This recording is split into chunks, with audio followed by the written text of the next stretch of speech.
So today we're talking about my life as an alcoholic, my life in active addiction. And this is, a challenging story to tell if I'm completely honest, because there is a lot of pain, there's a lot of suffering, and there's a lot of shame. Not only the pain that I was in, both physically and emotionally, but also the pain to the people around me that I caused. But I'm going to tell you a little bit about how I became an alcoholic, what happened throughout my active addiction, and then a little bit on how I got sober. And there's a whole other video that goes into that in a whole lot more detail. But in essence, I had two things that are required to become an alcoholic, and that is I was a highly sensitive being and I had complex childhood trauma. Now, as I've pertained to in prior videos, wonderful parents, beautiful humans, many elements of a great childhood, but there were key pieces that were missing in terms of my core emotional needs being met, and some things that happened that were suppressed memories that meant that I grew up feeling that I was unlovable, I was unworthy of love, I was ultimately going to be all alone in the world. I kind of was all alone in the world, and I was too much, and not in a good way. And I know quite a few women have that core belief and limiting core belief about being, too much, too sensitive. That alone is not going to make you a crazy alcoholic. But when you combine all of the pieces, and also with that limiting core belief, you can get triggered quite often as well. So when we talk about the amygdala being responsible for hijacking and causing, it's raining really heavily. Interesting. As I start my journey into the darkness and the suffering and the challenges, the skies open up. So the amygdala registers that alcohol is that one substance that is going to take away emotional pain. And with limiting core beliefs like that are relatively common, it can be quite easy to be triggered. Heartbreak, for example, becomes a whole new level of pain, and also danger for the alcoholic in recovery. So in essence, I lived my life, mum and dad, who grew up a long way away from my other relatives. So I didn't have any grandparents, any aunties, any uncles, any cousins nearby. My dad worked a lot, so it was really on my mum, who'd been desperately trying to have children, and had struggled to put a lot of pressure on herself to be the perfect mum. So a lot of anxiety, a lot of unresolved, and again, a whole other video. I feel like I say that too often, but on family systems, because addiction is a family disease. Now, it's not genetic in terms of there's not a specific gene for alcoholism or addiction, but there's a certain setting in which it thrives, and there's a way in terms of epigenetics that the complex trauma moves from generation to generation. And the beautiful thing, one of the many beautiful things about recovery, is you end the cycle of generation trauma. You face your stuff, you get well, and it ends with you. Kids don't suffer, other people around you benefit.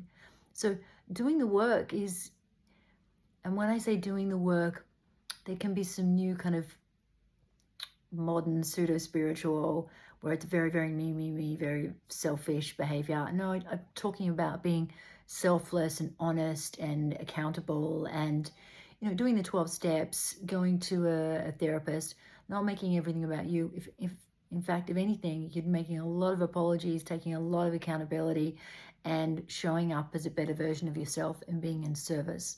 So it's not, the true path in recovery is not a selfish journey, although there is quite a lot of self-observation and introspection that happens early on in the journey. So grow up, on the outside, everything's perfect. Went to a private Catholic girls' school. A lot of shame that comes in with that Catholic guilt as well around, heaven and hell and a punishing God. So, you know, my first ideas of spirituality and understanding a power greater than myself was of this punishing God. And then grew up, when I look back, you know, I didn't realize I was so lonely until I went to a rehab and had to answer the question, when was your first happy memory with your mum? And I couldn't think of anything until I was 19. Nothing. My mum's a rock star. She's a beautiful human, you know, so virtuous, so kind, you know, so caring, so considerate. But I couldn't, you know, like it was that generation also where half a generation on from children are not seen and not heard. And you're allowed to have emotions, but they have to be capped. You can't be too sad. Anger wasn't acceptable in our household at all. No, you weren't allowed to be angry. You could cry, but only a little bit. And every emotion had to be moved through as fast as possible and back to gratitude. So there wasn't a healthy processing of emotions, and it wasn't acceptable to be in your emotions. As a highly sensitive person, that was really hard. So I was shamed, inadvertently shamed for being in my emotions. And much of it was the generational stuff. You know, as a child, when a very early child, I needed self-soothing. And I only found this out later in stories that my mum told me, that she'd read all these books that the child was supposed to cry it out.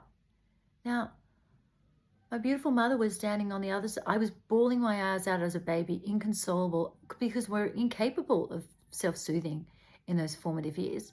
And she's on the other side of the door crying, hearing her child in pain. It's just how wrong and how much there has been a shift in our understanding of meeting the core emotional needs of children and what they need at certain ages. You know, I really salute conscious parenting, and not the parenting that makes the child feel like they're a little emperor or empress and, you know, they can do no wrong and they get a medal for turning up fourth. No, we need to walk the middle road, because that gives the child the lack of emotional resilience and skills to actually cope with the world. So it's the middle path. But when I grew up, it was, you smack your kids, you know, you yell at them to be quiet, you know, God is punishing, parents are punishing. And I didn't have any of that tribe kind of growing up, you know, for myself and my sister. And the private Catholic girls' school, as I mentioned, and the punishing God. So again, there's no like, woe is me here stuff going on. You know, a lot of great things, a lot of things to be grateful for. Some fundamental systemic trauma, you know, some fundamental flaws in the system, in the way that people parented, and just the cycle of generational trauma that was going. I was the squeaky wheel in the family system. So there was no alcoholism anywhere in my family, no mental health issues anywhere in my family. On the surface, we find out later, sounds like grandmother had really bad depression and anxiety and had a child who passed away and was never grieved. So one thing that I will encourage everyone to do on their journey is some family systems work. There's internal family systems now and the parts of self, but there's also looking at the family tree and what's come down and what epigenetically is still sitting with you. We see this even in animals. Magpies carry on the grudge of the generation before them. Again, nothing woo-woo about this. Everything that I speak to, as much as I will have a spiritual perspective, and I am following Buddhist philosophy, when it comes to addiction and complex trauma, it's all backed by science. If you want me to quote anything, then we can start linking stuff in the comments. So grow up, outwardly, everything's perfect.